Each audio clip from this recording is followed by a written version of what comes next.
Hi mga Chingu! Ito ang mga kailangang bayaran para matransfer ang titulo sa pangalan mo as a buyer. Let's say example, 1 million yung price ng property, which is mas mataas siya sa market value and zonal value. Sa BIR kasi, meron silang tatlong value na tinitignan, yung selling price, market value, at saka zonal value, whichever is higher.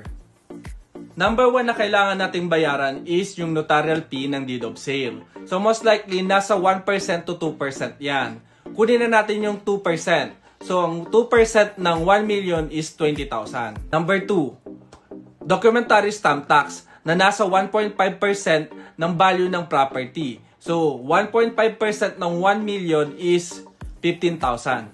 Number 3, transfer tax fee na nasa 0.5% ng value ng property or 1/2 ng 1%. Kung 1 million yan, nasa 5,000.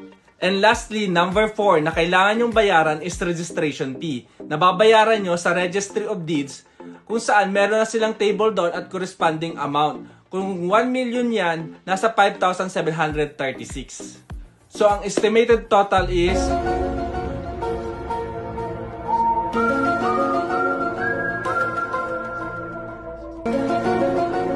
is 45,736. Hindi ko sinama sa computation yung capital gain tax kasi most of the time ang nagbabayad niyan yung seller.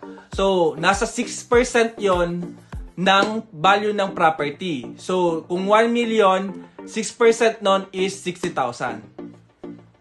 Paalala lang, Chingu, this is only a sample computation or estimate lamang. Ito ang inyong Chingu na broker. Basta lisensyado, garantisado.